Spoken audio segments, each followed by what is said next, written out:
Well, hi everybody, and welcome back to Suburban Homesteader WY-AZ, Arizona. This is Sandy, and I just got out of my bee suit.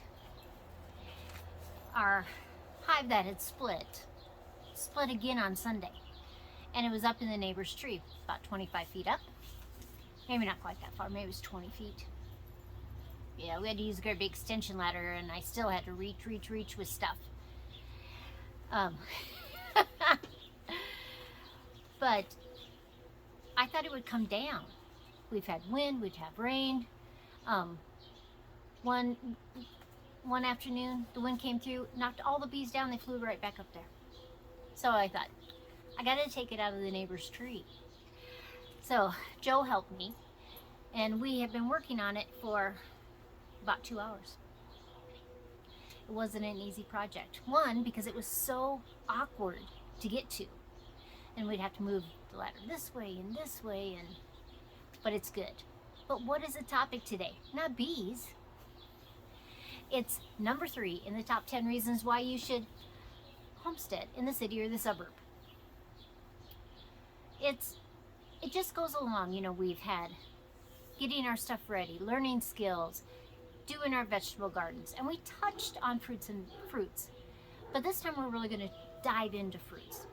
And depending on where you live in the United States or the world, you can grow different things. When I'm in Arizona, we have oranges and lemons and limes and apricots and figs, grapefruits, besides all our vegetables. I used to have lemon trees here in Wyoming, and I would keep them inside over the winter. Joe would drag these great big pots out each year, drag them back in the fall, because I loved my citrus. But now we live in 2 places, and I figure I don't need lemons here when I have lemons there. Here in Wyoming, I have lots of fruit trees too, but different fruit trees. Apples, peaches, plums, pears, mulberries, apricots, and then berry bushes, we have raspberries, blackberries, and the blackberries came back this year.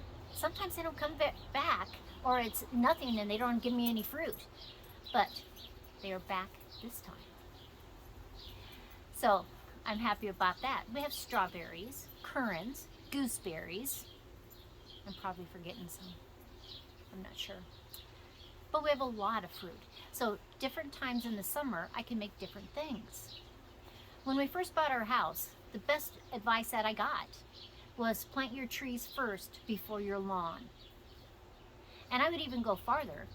I'd say plant your fruit trees, plan where your vegetable gardens and your flower gardens are going to be. Joe's looking out the window at me and he's making faces.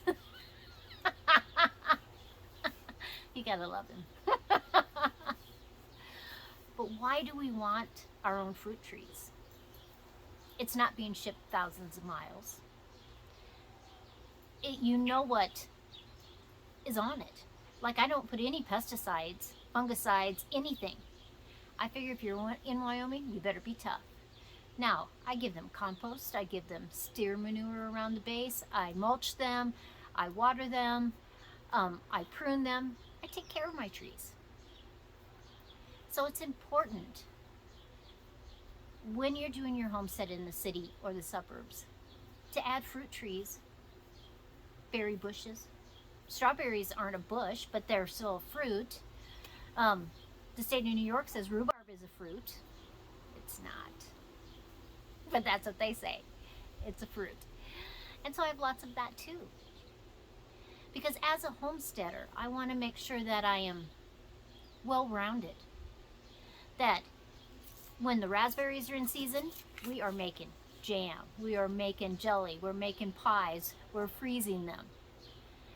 And they go in different months, different cycles. And so not everything is ripe at the same time. Like my apples and my pears are the longest. Now, I don't think we're gonna have any peaches this year, because when we got back home, which was late, we had snow sideways. That's tough on a peach tree when it's trying to flower. It just is. So, and I might be surprised. I might find later on in the summer, all of a sudden, there's a few peaches here and there. But I've looked several times and I haven't found any that have set. But apples are still my favorite. And in fact, tomorrow's video is kind of a contest. Well, one of them is a contest. One of them you can just win by answering a comment, and you'll have to watch the video to know what kind of comment you have to leave. But watch that because it has to do with fruit trees, and you can win. There's 2 different prizes. So, but I love apple trees. I named my house Apple Cottage because I love apple trees so much. Did you know that there's 17,000 different types of apples? That's right. You're lucky in the grocery store to find 6 or 8. It's a sad state of affairs.